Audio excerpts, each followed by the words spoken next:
Welcome to Circuit Buddy. Today we will be discussing about electron transport chain. Electron transport chain is a very important topic of class 11 biology. It is also important for NEET. So let us discuss about electron transport chain in details. Keep watching the video till the end so that you can understand and memorize all the important topics of electron transport chain.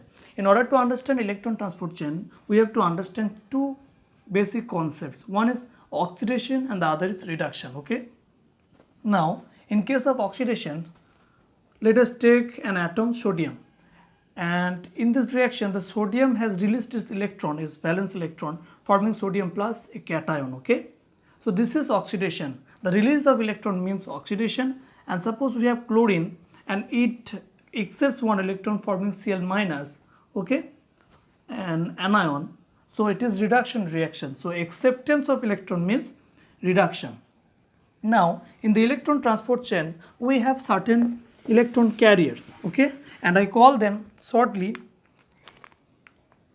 in short, faculties. So faculties, this word can help us to remember all the electron carriers that are present in the electron transport chain. What is F? So F means flavoprotein. Okay, so F means flavoprotein, and C means cytochrome. Okay, and this C is copper atom. This U is ubiquinone.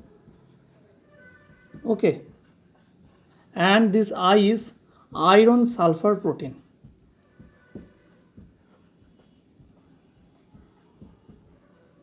Now the flavoproteins are those polypeptides that are strongly or tightly bound to the FMN or FAD.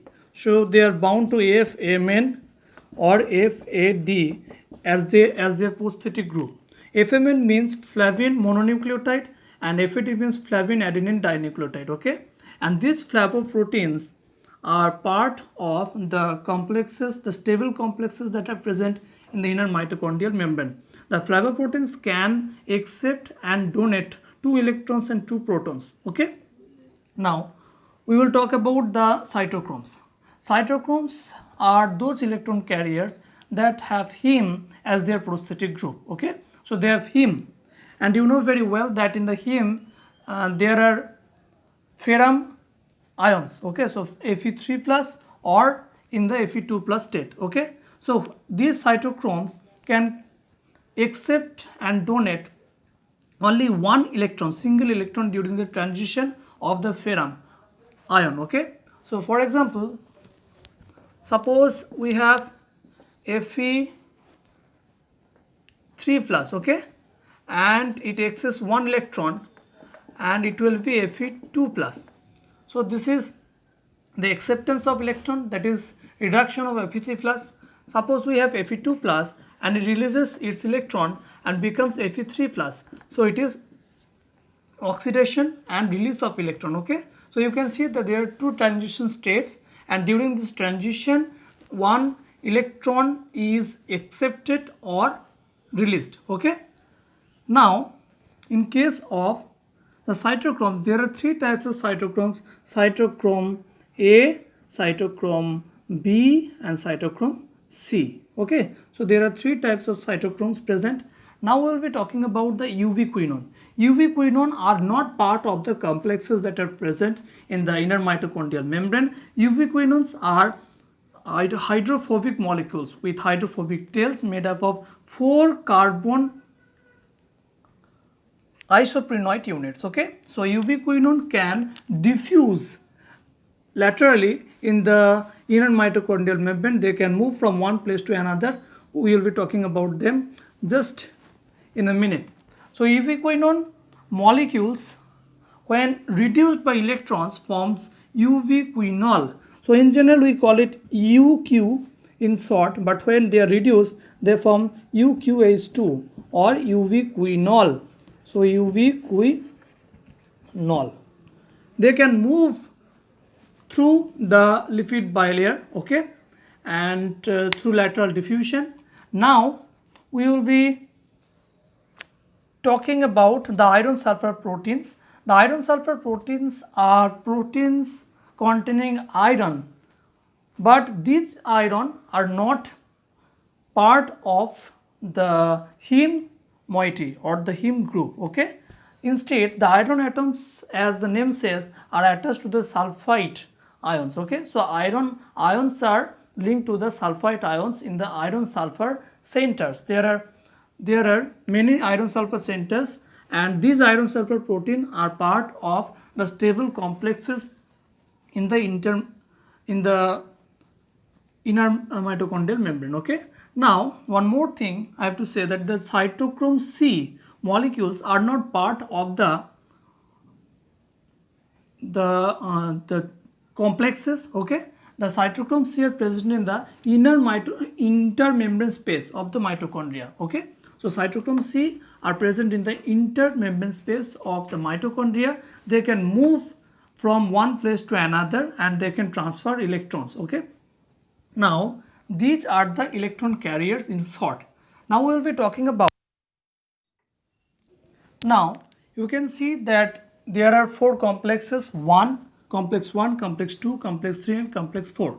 Okay, so it is complex number 4.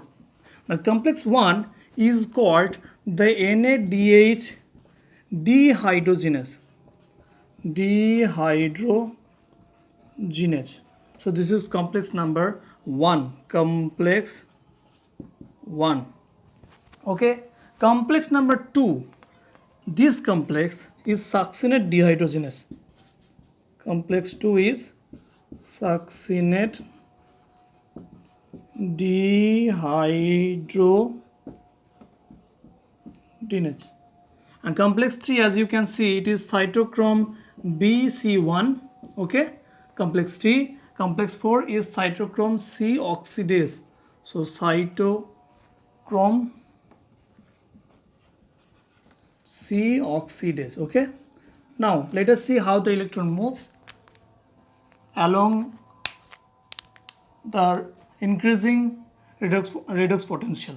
So here you can see the NADH dehydrogenase breaks the NADH to NAD plus, or converts the NADH to NAD plus, and the electrons are moving to the FMN or the flavin mononucleotide, which is its prosthetic group and present in the hydrophilic domain of this protein.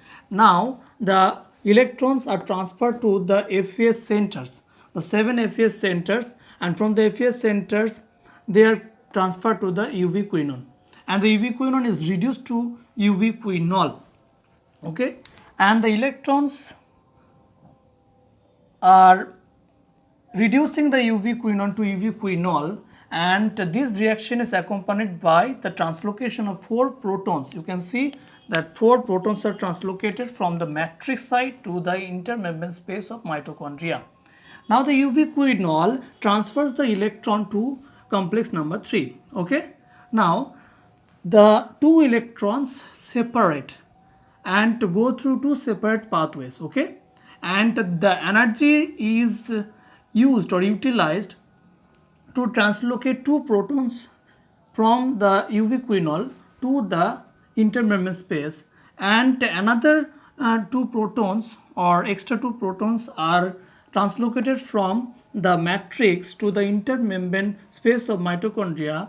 Total number of protons translocated is 4, and after that the electrons are transferred to the cytochrome C1 from FES, and the cytochrome C1 transfers the electron to cytochrome C, which are present in the intermembrane space of mitochondria. The cytochrome C can move from one place to another. I have written this, I have told you this, sorry. Cytochrome C transfers the electron to the complex number 4. In the complex number 4 we have copper A, cytochrome A3 and copper B. So this is the gradual transfer pathway, and one electron is accepted by cytochrome A3, another electron is accepted by copper B, and these 2 electrons are utilized by oxygen to form H2O.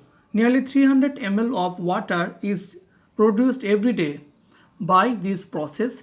Now you can see that the other electron which followed this path comes to cytochrome B, and then again to ubiquinone, and then again it goes in this way. So it is actually bypassing the NADH dehydrogenase. Okay.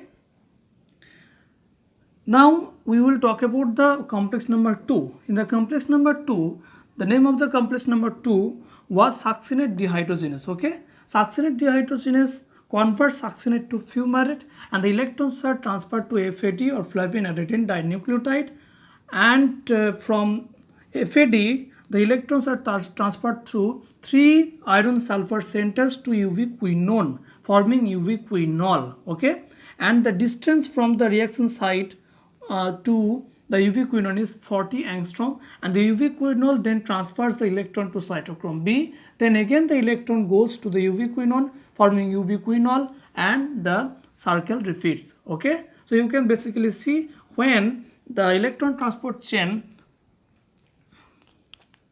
initiates from NADH dehydrogenase, it will follow this pathway. Okay, but when it is following this pathway, that is from the complex number 2, it will not go to the NADH dehydrogenase. It will just go in this way and go to the 4th complex. Okay, so that's all. And that one more thing you have to understand and remember, that the final acceptor of the electron is the oxygen. That's why oxygen is essential for our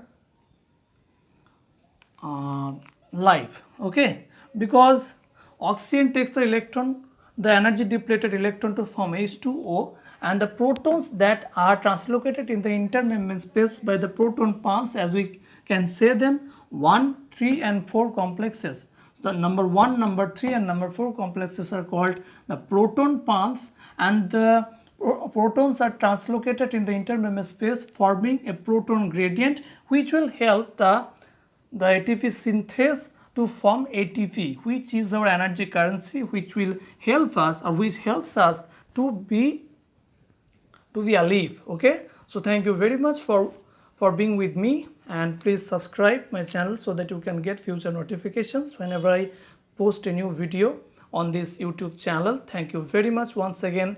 Have a great day.